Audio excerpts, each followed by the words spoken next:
back to another episode of Saturday Night Horror. Now tonight we're going to continue with the Night of the Demons franchise. As you know, the last 2 weeks we watched Night of the Demons 1 and Night of the Demons 2. So tonight we're going to be watching Night of the Demons 3. And I know what you're thinking. You're thinking, Beefcake, for the last 2 weeks you said Night of the Demons 3 wasn't very good. And that's true, I did. Last time I watched it, I did not think it was that good.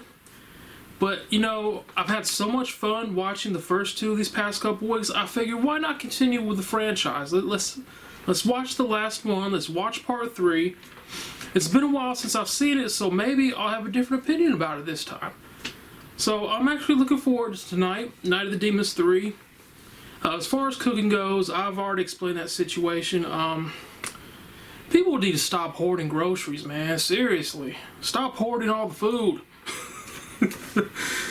But yeah, so cooking is gonna be questionable until this whole panic subsides. People are still panic buying and hoarding, so once that's over with, once that calms down, we'll get back to regular cooking every week.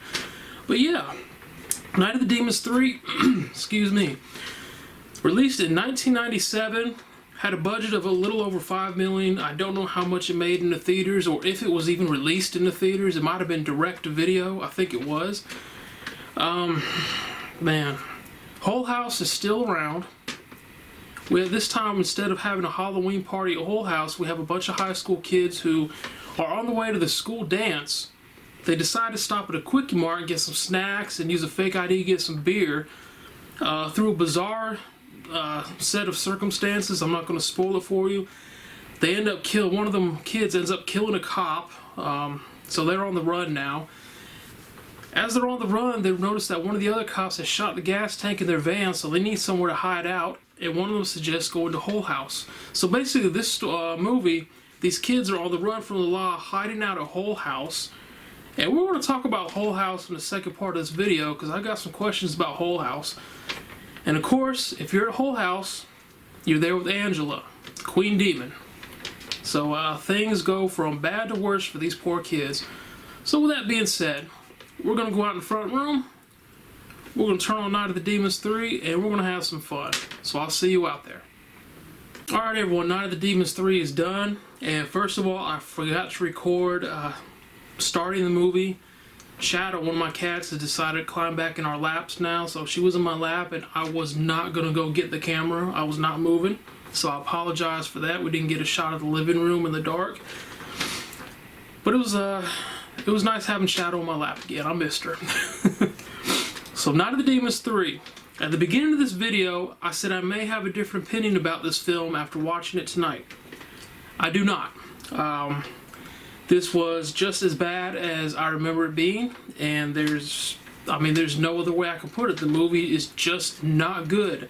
If you watch Night of the Demons and Night of the Demons 2, they are leaps and bounds above and better than Night of the Demons 3.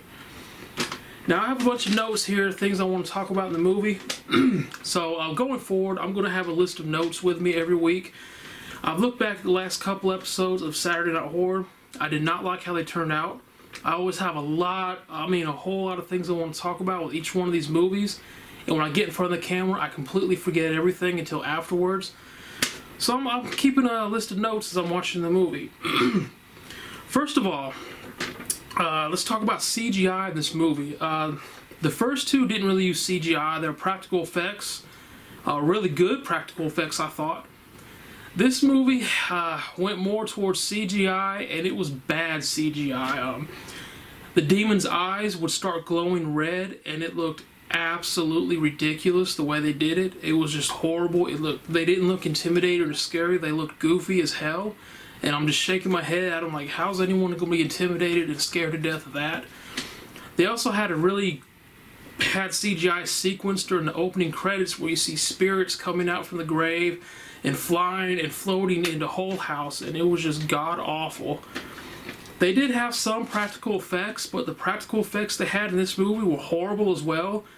Like I said, the demons were not intimidating at all. Even Angela, your lead character, your lead antagonist, the main demon, who was absolutely terrifying the first two movies, looked absolutely ridiculous in this movie. it didn't look like Angela. It was Angela, but it didn't look like her. It was kind of like in the first two movies you have Angela, name brand version, and in Night of the Demons 3 you've got the great value version of Angela, Angelique. I don't know, man. So practical effects and CGI were really bad in this movie. They had one scene where one of the girls, her arm turned into a snake and bit her and started eating her, which was absolutely ridiculous looking. The less said about that, the better. Man, what else in this movie? This movie, it seemed like the focus really wasn't on the demons, as in the first two movies, where the focus was on Angela possessing as many of the kids as she could, turning them into demons. She had a purpose, she had a goal in mind.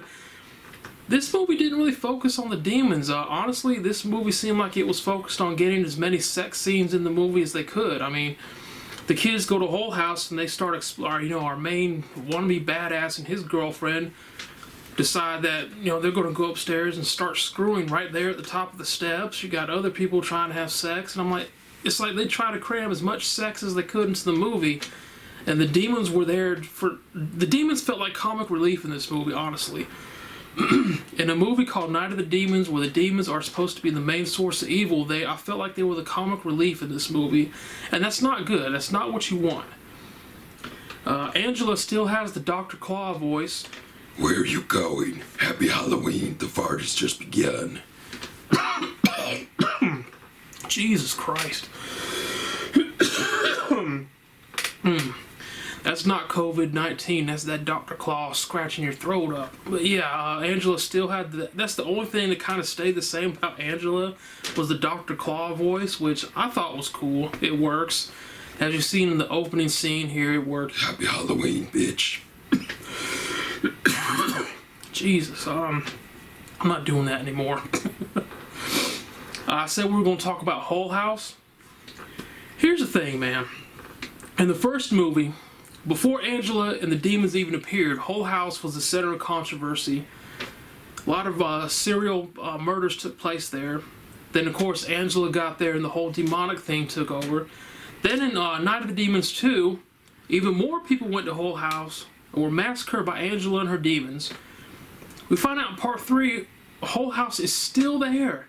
Not only is Whole House still standing, but it looks like it's been renovated on the outside and the inside. Outside, they got a nice lawn. It's all painted and fresh. It looks beautiful. The inside, everything's painted, cleaned up. Complete opposite of the first two, when it was just run down and abandoned. So I don't know if maybe if the inside being all, made up was Angela's doing. I don't know, man. But my question is, why in the world is Whole House still standing when you got all these murders and bodies that you found there? All this bad crap happens at Whole House.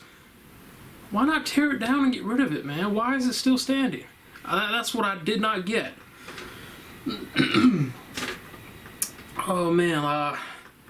We talked about the bad CGI, the bad practical effects, and all the sex scenes. They were so desperate to get sex in this movie. They had a scene where Angela, in her human form, gives a blowjob to a gun. I kid you not. She's trying to seduce one of the guys there, and he asks her something like, can you suck the chrome off a hubcap, or some crap like that, as he's holding a pistol to her. So Angela grabs the pistol, starts deep-throating it, and sucks all the bullets out of the pistol and spits them back in the guy's hand. They were that desperate for sex that they actually had this woman give a pistol a blowjob. First and only time I've ever seen that. First and only time I care to see that. It was stupid. I didn't get the point of it. Poor dude didn't even get any either, man. She turned him into a demon. She killed him, turned him into a demon right after that. So he died with a huge case of blue balls.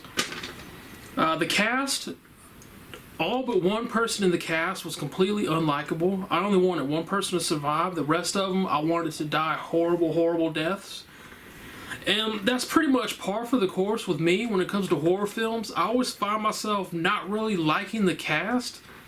For some reason, I find myself wanting most of the cast to die in the most gruesome way possible. I find a lot of horror movie casts to be highly unlikable.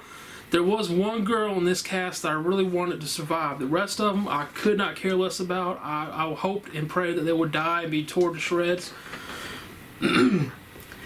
The last thing I have in my notes here is Angela herself. Not counting this third movie, but based on the first two, I think Angela really is a horror icon that does not really get recognition she deserves.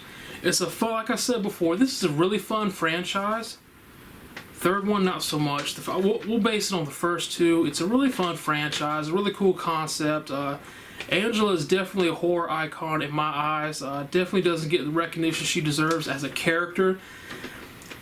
And I think that might be because of part 3. Part 3 kind of took everything that happened in 1 and 2 and just kind of flushed it down the toilet, man. I don't know what their goal was in part 3, this movie here, but they totally just destroyed everything that was accomplished and done in the first 2 movies, in my opinion. So they took the first 2 movies, flushed it down the toilet, and say, okay, we're going to start with this, and it was absolute crap. This movie was bad. Not very good at all. It seemed lazy. It seemed like, I don't know, man. It just seemed like everyone involved just didn't care. They were like, you know what, screw it. Let's put this together, make a quick buck, and be done with it. And it's a shame because Night of the Demons deserved much better than this. They would do a remake in 2009 that was absolutely horrible, and I will not be watching it. I absolutely refuse to watch it. It's that bad. So unfortunately, Night of the Demons doesn't get a whole lot of credit, doesn't get a whole lot of the recognition it deserves, and it's a shame because it really is a good franchise with the first 2 movies. So yeah, fortunately, Night of the Demons 3 was not very good. It is what it is, man. What can you do? So that's going to do it for this episode, everyone. I really hope you enjoyed it. I enjoyed talking about this. I feel like this is going to be a much better episode now that I actually wrote down notes and didn't forget anything I wanted to talk about. I'm about to be 38 in June, man. My memory is not what it used to be, so I'm going to have to keep notes every week. So anyway, everyone, that's going to do it.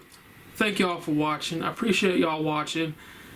Next week's movie, as of right now, I don't know what it's going to be, but by the time I upload this video, I probably will, so hopefully it'll be a fun night.